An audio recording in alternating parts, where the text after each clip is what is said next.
আসসালামু আলাইকুম। সংবাদে আপনাদের সবাইকে স্বাগত জানাচ্ছি। আমি ফিরোজ তোহা। শুরুতেই সংবাদ শিরোনাম জানিয়ে দেব এই মুহূর্তে হাতে পাওয়া সর্বশেষ গুরুত্বপূর্ণ আপডেট। বাংলার সংবাদ শুরুতেই থাকছে, আমেরিকা কনভিন্স হয়েছিল, নইলে তখনই আমাদের পতন হয়ে যেত সালমান এফ রহমান। ডিএমপির নিউ মার্কেট থানায় দায়ের হওয়া হকার শাহজাহান আলী হত্যা মামলায় গত 13 আগস্ট গ্রেপ্তার করা হয় সাবেক প্রধানমন্ত্রী শেখ হাসিনার বেসরকারি খাত বিষয়ক উপদেষ্টা সালমান এফ রহমানকে। তিনি এখন রিমান্ডে রয়েছেন। রাজধানীর মিন্টু রোডে ঢাকা কেন্দ্রীয় গোয়েন্দা ডিবি কার্যালয়ে তার রিমান্ড চলছে। রিমান্ডে একের পর এক চাঞ্চল্যকর তথ্য ফাঁস করছেন তিনি। এবার জানালেন, নির্বাচনের আগে আমেরিকা কনভেন্স হয়েছিল, নইলে তখনই আমাদের পতন হয়ে যেত। প্রিয় দর্শক, সালমান এফ রহমানের আরও বেশ কিছু স্বীকারোক্তি রয়েছে, ভিডিওতে দেখতে থাকুন। এবার জানাবো, শিক্ষার্থীদের ধাওয়ায় সচিবালয় ছেড়ে পালালো আনসার সদস্যরা। রাজধানীর সচিবালয় এলাকায় আনসার সদস্যদের সাথে শিক্ষার্থীদের ধাওয়া, পাল্টা ধাওয়া ও সংঘর্ষে 30 শিক্ষার্থী আহত হয়েছে বলে জানা গেছে। পরে শিক্ষার্থীদের ধাওয়াকে আনসার সদস্যরা সচিবালয় ছেড়ে পালিয়ে গেছে। এ সময় পরিস্থিতি নিয়ন্ত্রণে আনতে সেনাবাহিনী ঘটনাস্থলে পৌঁছায়। জানাবো, আওয়ামী লীগ সরকারের আমলে দেওয়া অস্ত্রের লাইসেন্স স্থগিত। 15 বছর ধরে আওয়ামী লীগ সরকারের আমলে বেসরকারি ব্যক্তিদের দেওয়া অস্ত্রের লাইসেন্স স্থগিত করেছে সরকার। 3রা সেপ্টেম্বরের মধ্যে এসব অস্ত্র গোলাবারুদ নিকটস্থ থানায় জমা দিতে বলা হয়েছে। এদিকে হত্যা মামলার সুষ্ঠু তদন্ত চাইলেন শামা ওবায়দ। ফরিদপুরের নগরকান্দায় কবির ভূঁইয়া নামের এক ব্যক্তিকে কুপিয়ে হত্যার ঘটনায় বিএনপির সাংগঠনিক সম্পাদক শামা ওবায়দের বিরুদ্ধে মামলা হয়েছে। এ বিষয়ে শামা ওবায়দ বলেছেন, নগরকান্দার সংঘর্ষের ঘটনায় আমার সঙ্গে কোনো সম্পৃক্ততা নেই। এই সংঘর্ষ এবং পরবর্তীতে মামলার ঘটনার সুষ্ঠু নিরপেক্ষ তদন্ত চান তিনি। রোববার গণমাধ্যমে পাঠানো এক বিবৃতিতে একথা বলেছেন শামা ওবায়দ। এদিকে সচিবালয় থেকে 4 শতাধিক আনসার সদস্য গ্রেপ্তার। ছাত্র জনতার প্রতিরোধের মুখে চাকুরি স্থায়ীকরণের দাবিতে সচিবালয় অবরোধ করে রাখা আনসার সদস্যরা পালিয়ে গেছে। এ সময় সচিবালয় এবং এর আশপাশের এলাকা থেকে 2 নারীসহ প্রায় 4 শতাধিক আনসার সদস্যকে আটক করেছে আইনশৃঙ্খলা রক্ষাকারী বাহিনী। রোববার দিবাগত রাতে আটক আনসার সদস্যদের ঢাকার শাহবাগ, রমনা, পল্টন এবং মতিঝিল সহ আশপাশের থানায় নিয়ে রাখা হয়। রাত 2:30 পর্যন্ত সচিবালয় গেট থেকে আটক আনসার সদস্যদের পুলিশের প্রিজন ভ্যানে করে বিভিন্ন থানায় নিয়ে যাওয়া হয়।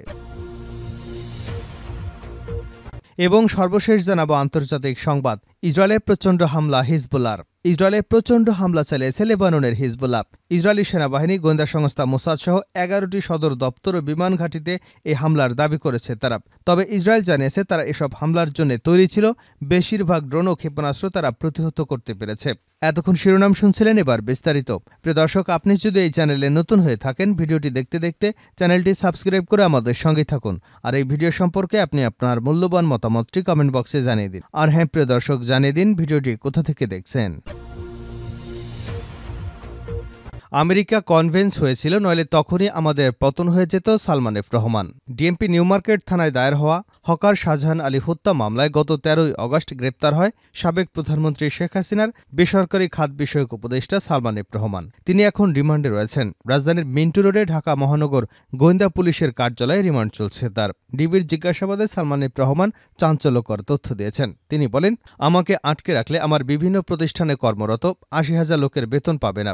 বিভিন্ন ব্যাংক থেকে যে ঋণ নেওয়া হয়েছে সেই ঋণের কিস্তি দিতে পারবো না। এতে দেশেরই ক্ষতি হবে, তাই আমাকে ছেড়ে দিন, আমি দেশ ঠিক করে দেব।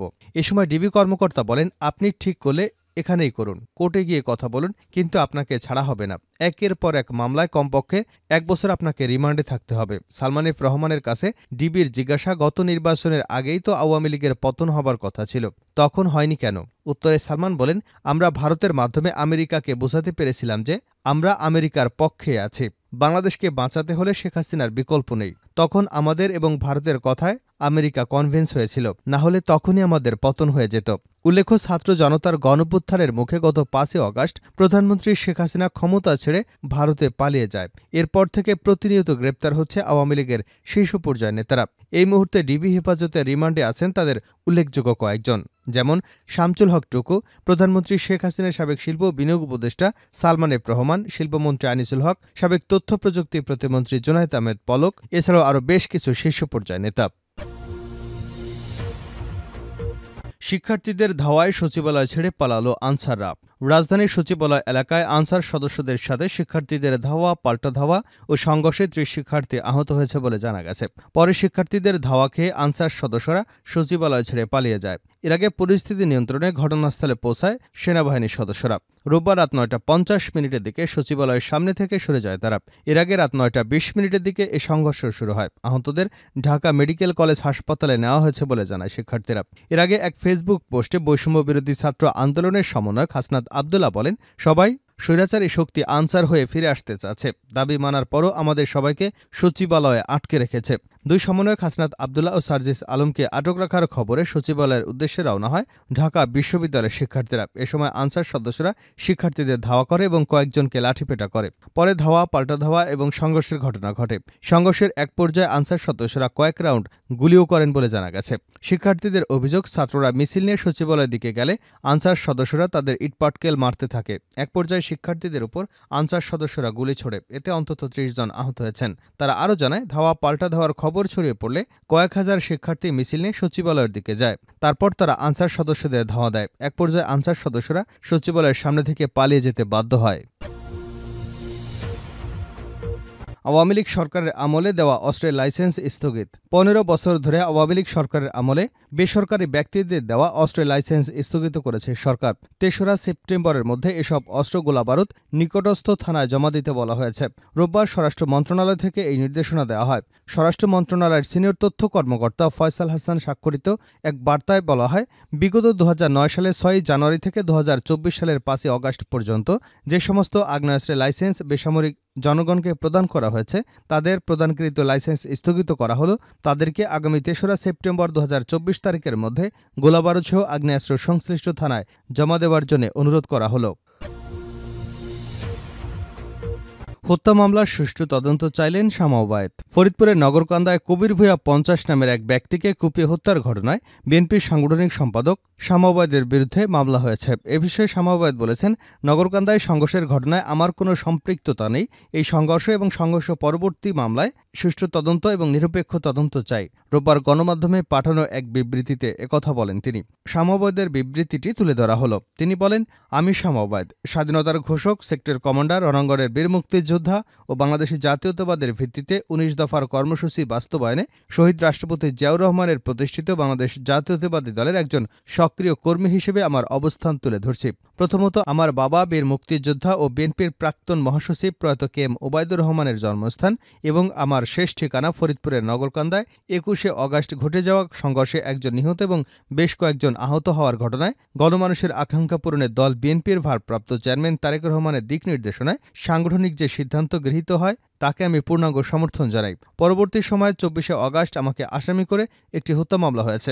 সংঘর্ষ এবং এর পরবর্তী ঘটনায় সুষ্ঠু ও নিরপেক্ষ তদন্ত চাই আমি। দ্বিতীয়ত, গেল ১৮ বছর গুম খুন জেল জুলুম সহ সব প্রতিষ্ঠান ধ্বংস করে দিয়েছে আওয়ামী লীগ।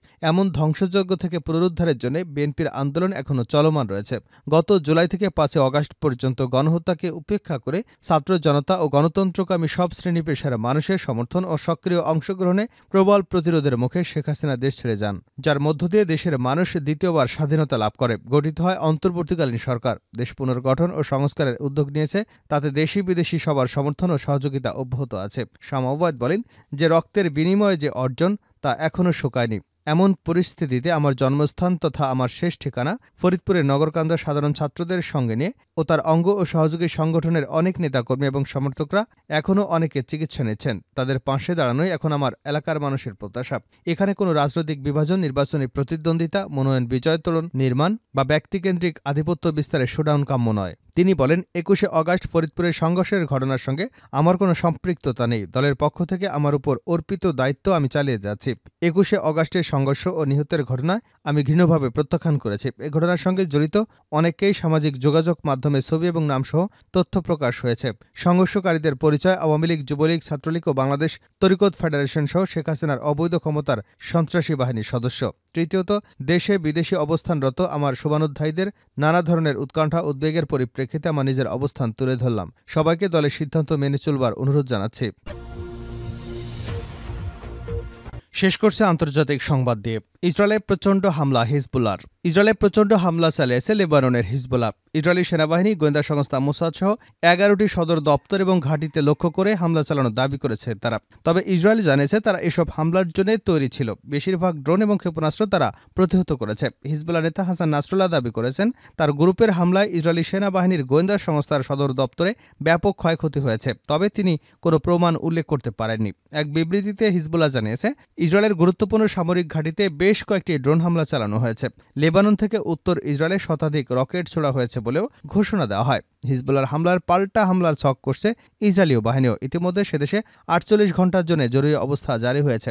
হিজবুল্লাহর বিরুদ্ধে বেশ কয়েকদিন ধরেই হামলার ছক করছিল ইসরায়েল। রবিবার ভোর থেকেই সে হামলা শুরু করেছে তারা। ইসরায়েল সামরিক বাহিনীর তরফে জানানো হয়েছে রোববার ভোর থেকে লেবাননকে লক্ষ্য করে পূর্ব নির্ধারিত হামলা চালানো হচ্ছে।